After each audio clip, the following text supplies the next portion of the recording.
Hey guys, ఎలా ఉన్నారు? ఈరోజు నేను మీకు కొన్ని క్రేజీ ఫ్యాక్ట్స్ చెప్పబోతున్నాను. అవేంటంటే కొన్ని చీమలు కొడితే మనుషులు చనిపోతారని మీకు తెలుసా? ఆ చీమలు ఏంటి, అవి ఎక్కడ ఉంటాయి? కొందరు లేడీస్ పిల్లలు పుట్టకుండా ఉండేందుకు బర్త్ పిల్స్ యూజ్ చేస్తుంటారు. ఆ బర్త్ పిల్ యూజ్ చేయడం వల్ల ఏమవుతుంది? కొన్ని ఫ్రూట్స్ మీద స్టిక్కర్స్ ఉంటాయి. ఆ స్టిక్కర్స్ ఎందుకు ఉంటాయి? చల్లటి మంచులో పిల్లల్ని ఇలా ఎందుకు పడుకోబెడుతున్నారు? ఇటువంటి క్రేజీ ఫ్యాక్ట్స్ ఈ వీడియోలో చెప్పబోతున్నాను. సో మై డియర్ ఫ్రెండ్స్, ఈ వీడియోని స్కిప్ చేయకుండా ఎండ్ వరకు చూడండి. ప్రజెంట్ ఇప్పుడు పెళ్లి చేసుకుంటున్న న్యూ కపుల్స్ పిల్లలు కనకుండా ఉండేందుకు బర్త్ కంట్రోల్ పిల్స్ని యూజ్ చేస్తుంటారు. అలా వాటిని యూజ్ చేయడానికి వాళ్ళకి చాలా రీజన్స్ ఉండొచ్చు, కానీ ఆ పిల్స్ని వాడితే లేడీస్కి చాలా ప్రాబ్లం అవుతుంది. రీసెంట్గా చేసిన కెనడియన్ స్టడీ ప్రకారం ఈ పిల్స్ వాడుతున్న లేడీస్ బ్రెయిన్లో మెయిన్ పార్ట్ అయిన వెంట్రోమీడియల్ ప్రీప్రింటల్ కార్టెక్స్ ఇంపాక్ట్ అవుతుంది. ఈ పిల్స్ యూజ్ చేస్తున్న 20 సంవత్సరాల నుండి 30 సంవత్సరాల గల లేడీస్ని, అలాగే ఈ పిల్స్ వాడిన లేడీస్ని టెస్ట్ చేస్తే ఈ పిల్స్ వాడిన వారితో పోల్చుకుంటే ఈ పిల్స్ యూజ్ చేసే వారి బ్రెయిన్లో వెంట్రోమీడియల్ ప్రీప్రింటల్ కార్టెక్స్ చాలా చిన్నగా ఉందట. అంతేకాదు, ఈ పిల్స్ యూజ్ చేసే లేడీస్కి యాంగ్జైటీ, స్ట్రెస్ రిలేటెడ్ డిజార్డర్స్ వస్తాయి. ఇవే కాకుండా చాలా హెల్త్ ఇష్యూస్ కూడా వస్తుంటాయి. 2019 ఐక్యరాజ్య సమితి డేటా ప్రకారం ప్రపంచవ్యాప్తంగా 150 మిలియన్ల పైగా లేడీస్ ఈ పిల్స్ని యూజ్ చేస్తున్నారట. సో మై డియర్ ఫ్రెండ్స్, ఈ పిల్స్ని ఎవరైనా యూజ్ చేస్తుంటే వెంటనే ఆపండి.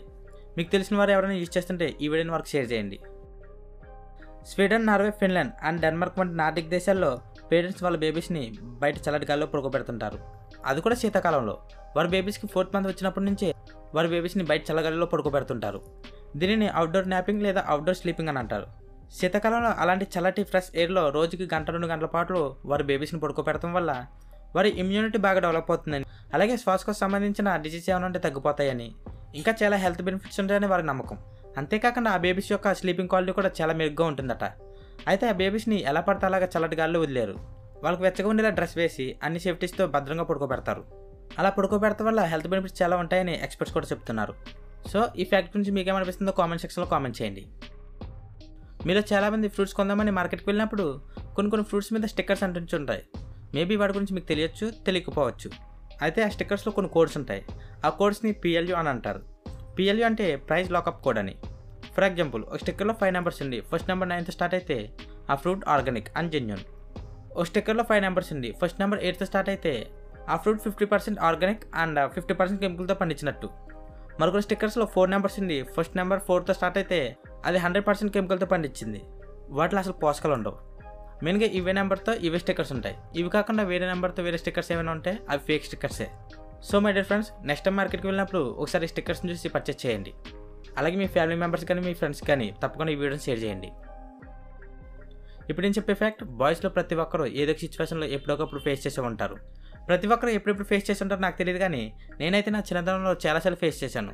బాయ్స్ చూసిపోసుకొని సరిగ్గా చదువుకోకుండా హడావిడిగా జిప్ క్లోజ్ చేస్తే సడన్గా పెన్సిల్ జిప్లు ఇరుక్కుపోతే ఆ పెయిన్ని మాటలో చెప్పలేం, అనుభవించిన వాడికి తెలుస్తుంది. అయితే క్యాజువల్గా ఇటువంటి కేసులు ఏమైనా ఉన్నాయా అని ఎక్స్పర్ట్ సర్వే చేస్తే అమెరికాలో 2002 నుండి 2012 వరకు 17,600 కేసులు నమోదయ్యాయట.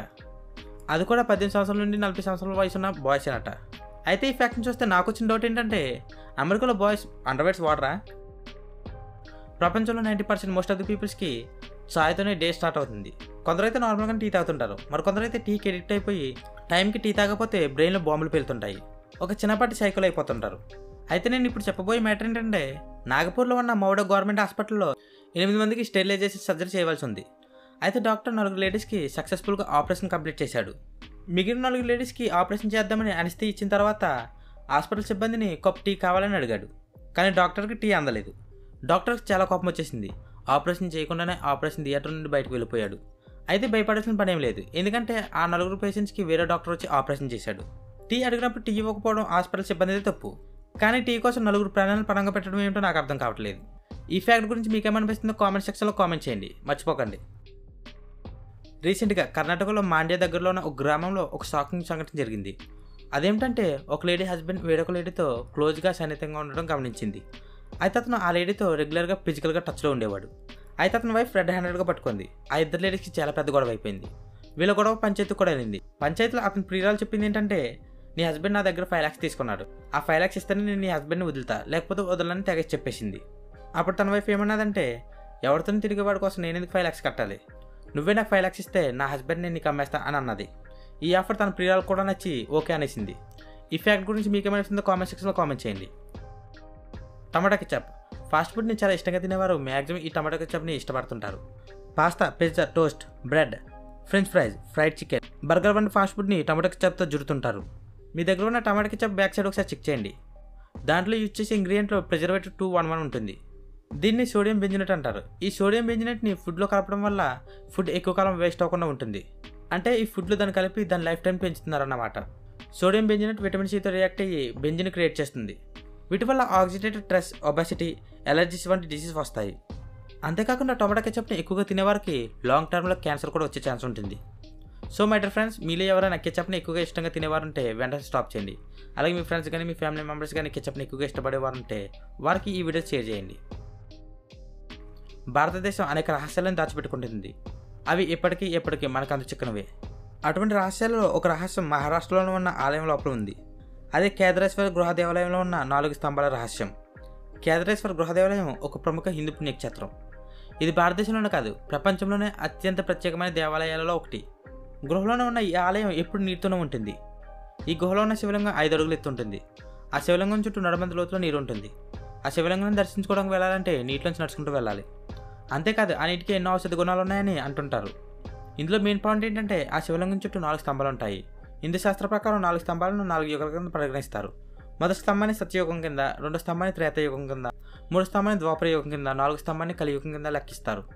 అయితే మన ముందు కంప్లీట్ అయిన 3 యుగాలు రిప్రజెంటివ్గా 3 స్తంభాలు కూలిపోయాయి. అంటే సింపుల్గా చెప్పాలంటే స్తంభం కూలిపోతే యుగం ఎండ్ అయిపోతుంది అన్నమాట. ప్రజెంట్ ఇప్పుడైతే ఒక స్తంభం మాత్రమే ఉంది. ఆ స్తంభం కూలిపోతే కలియుగం ఎండ్ అయిపోతుందని చెప్తుంటారు. ఆ ఆలయానికి అంతటి అపారమైన ఆధ్యాత్మిక శక్తి ఉందని నమ్ముతుంటారు. అయితే కొందరు ఏమంటారంటే అలా హిందూ గ్రంథంలో లేదని, అదే ఆ టెంపుల్కి సంబంధించిన జస్ట్ స్టోరీ మాత్రమే అని చెప్తుంటారు. అయితే ఈ ఫ్యాక్ట్ గురించి మీకేమనిపిస్తుందో కామెంట్ సెక్షన్లో కామెంట్ చేయండి. మనందరికి చీమల గురించి తెలుసు, అలాగే వాటి లైఫ్ స్టైల్ గురించి కూడా తెలుసు. ప్రపంచం మొత్తం మీద 12,000 కంటే ఎక్కువ చీమ జాతులు ఉన్నాయి. సైంటిస్టులు అయితే ఇంకా కొత్త చీమల గురించి సెర్చింగ్ చేస్తూనే ఉన్నారు. మనమందరం చీమల్ని నార్మల్గానే చూస్తుంటాం, కానీ ఈ ఫ్యాక్ట్ మీరు విన్న తర్వాత మీరు చీమలు చూసే విధానమే మారిపోతుంది. నార్మల్గా ఒక చీమ కొడితే వాపు, దురద, మంట వస్తుంది. అయితే కొన్ని చీమలకు పాయిజన్ ఉంటుంది. పాయిజన్ ఉన్న చీమ మనం కొడితే మనం చిటికలో పసక్కైపోతాం. ఈ డేంజరస్ చీమ సైంటిఫిక్ పేరు మిర్మెసిడ్ పిరిఫార్మిస్. అర్థం కాలేదు కదా? సింపుల్గా బుల్ డాగ్ యాంట్ అంటారు. ఈ చీమలు ఆస్ట్రేలియాలో మాత్రమే ఉంటాయి. మనుషులను చంపేంత పవర్ ఉన్న చీమలు కేవలం 21 డేస్ మాత్రమే బతుకుతాయి. ఈ బుల్ డాగ్ యాంట్ కొడితే జస్ట్ 15 మినిట్స్లో మనిషి చనిపోతాడు. 1936 నుంచి ఇప్పటి వరకు ఈ చీమలు కొట్టడం వల్ల 3 చనిపోయారు. ఈ చీమ కొట్టడం వల్ల చివరిగా 1988లో ఒక వ్యక్తి చనిపోయాడు. అయితే ఈ జాతికి చెందిన చీమలు భూమి మీద ఉండవు, కులిన చెక్కల్లోని బండరాల కింద ఉంటాయి. ఇవి అత్యంత ప్రమాదకరమైన చీమగా గిన్నీస్ వరల్డ్ రికార్డ్ కూడా సంపాదించుకున్నాయి. కేవలం ఈ బుల్డాగ్ చీమలే కాదు, మరో 7 రకాల చీమలు కూడా చాలా డేంజర్. అవేంటంటే బుల్లెట్ చీమలు, ఆర్మీ చీమలు, ఫైర్ చీమలు, ఫ్లోరిడా హార్వెట్ చీమలు, గ్రీన్ టీ చీమలు. గ్రీన్ టీ అంటే తాగే టీ కాదు, అవి గ్రీన్ టీ చీమలు అంతే. జాక్ బంపర్ చీమలు. ఈ 7 జాతుల చీమలు కూడా చాలా డేంజర్. అయితే ఈ చీమలు మన దేశంలో ఉండవు. సో మై డియర్ ఫ్రెండ్స్, మీరు భయపడాల్సిన పనే లేదు. ఇవన్నీ అవుట్ ఆఫ్ కంట్రీలో ఉంటాయి. చాలామంది ప్రజలు ఈవినింగ్ పూట రిలాక్స్ అవ్వడం కోసం పార్క్ కానీ గార్డెన్ కానీ వెళ్తుంటారు. అయితే ఇంగ్లాండ్లో ఆల్విక్ గార్డెన్ ఉంది. ఈ గార్డెన్కి వెళ్తే మనుషులు చనిపోతారు. అక్కడ ఉన్న మొక్కలు చంపేస్తాయి. అంటే ఆ మొక్కలు బోతల్లో వెంటబడి పట్టుకుని చంపేస్తాయని కాదు, ఆ మొక్కలను పట్టుకున్నా, ఆ మొక్కలు టేస్ట్ చేసినా, ఆ మొక్కలు స్మెల్ చేసినా చనిపోయే ఛాన్స్ ఉంటుంది. ఎందుకంటే ఆ గార్డెన్లో 100కు పైగా టాక్సిక్, ఇంటాక్సికేటింగ్ అండ్ నార్కెటిక్ ప్లాంట్స్ ఉన్నాయి. ఆ గార్డెన్లో ఉన్న మొక్కలు ప్రపంచంలోనే అత్యంత విషపూరితమైన మొక్కలు. ఆ గార్డెన్లో ఎంతో డేంజర్ అయిన రెసిన్ ప్లాంట్ కూడా ఉంది. ఆ ప్లాంట్లో రెసిన్ టాక్సిక్ ఉంటుంది. ఆ గార్డెన్ ఎంతో ప్రమాదకరమైనప్పటికీ ప్రజలు వాటిని చూడడానికి వెళ్తుంటారు. అయితే ఆ గార్డెన్లోకి వెళ్ళాలంటే సేఫ్టీ బ్రీచింగ్ ఉండాలి. అయితే ఏ మొక్కను తాకూడదు, స్మెల్ చేయకూడదు అనే కండిషన్తో లోపలికి వెళ్తుంటారు. అంత సేఫ్టీతో వెళ్ళినప్పుడు కూడా కొంతమంది సృహత పడిపోతుంటారు. సో మై డియర్ ఫ్రెండ్స్, ఈ ఫ్యాక్ట్ గురించి మీకు ఏమనిపిస్తుందో కామెంట్ సెక్షన్లో కామెంట్ చేయండి. ఫైనల్గా నేను చెప్పేది ఏంటంటే ఈ వీడియో అంతే. ఈ వీడియో ఎండ్ వరకు చూసిన ప్రతి ఒక్కరికి, అలాగే మన ఛానల్ని సబ్స్క్రైబ్ చేసిన ప్రతి ఒక్కరికి లవ్ యూ సో మచ్. ఇటువంటి ఇంట్రెస్టింగ్ అండ్ ఫ్యాక్ట్స్ మిస్ అవ్వకూడదు అనుకుంటే వెంటనే మన ఛానల్ సబ్స్క్రైబ్ చేసి పక్కన బెల్ సింబల్ ట్యాప్ చేయండి. మరో మంచి వీడియోతో మళ్ళీ మీ ముందుకు వచ్చేస్తాను. అంతవరకు సెలవు. బాయ్.